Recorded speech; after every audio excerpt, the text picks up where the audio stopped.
বড়সড় দুর্ঘটনা থেকে রক্ষা স্কুল বাসের। শিলিগুড়িতে রক্ষা 20 থেকে 25 জন পড়ুয়া।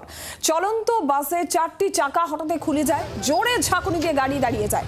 অল্পের জন্য বড় দুর্ঘটনা থেকে রক্ষা স্কুল বাসের। শিলিগুড়ির এই ঘটনা, আপনারা সেই ছবিও দেখছেন। এই সেই স্কুল বাস, হঠাৎ করে 4টি চাকা, চলন্ত বাসের 4টি চাকা খুলে যায়।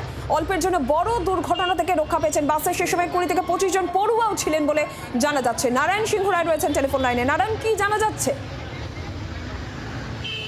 শিলিগুড়ির একেবারে জাতীয় সড়ক 31 জলপাই মোড়ের কাছে একটি বেসরকারি স্কুল বাস ছাত্র ভর্তি তাদের নিয়ে যাচ্ছিল। সেই সময় বাসের মধ্যে 20 থেকে 25 জন ছাত্রছাত্রী ছিল। হঠাৎই পেছন দিকে যে 4টি চাকা একেবারে সেই গুল্লা সমেত টোটাল ভেঙে অন্যত্র চলে যায় এবং বাসটি পেছন দিকটা একেবারে থুবড়ে রাস্তার মধ্যে বসে যায়।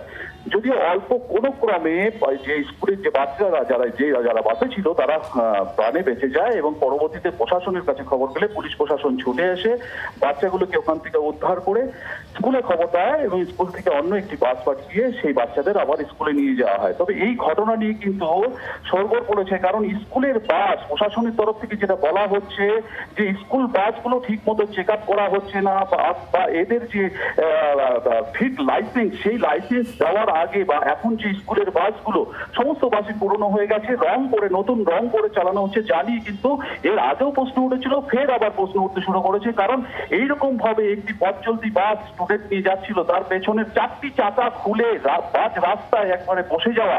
কোনো ক্রমে এই মুহূর্তে যদিও ছাত্রদের কোনো ক্ষতি হয়নি, যদি বড় কোনো দুর্ঘটনা ঘটতো, ছাত্রদের যদি ক্ষতি হতো, তাহলে এর দায় কে নিত জানিয়ে প্রশ্ন উঠছে।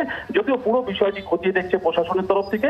পাশাপাশি এমভিআইকেও খবর দেওয়া হয়েছে, স্কুলের বাসগুলি চেক করা, বেশ কিছু স্কুলের বাসও এই মুহূর্তে চেক করার কথা চলছে।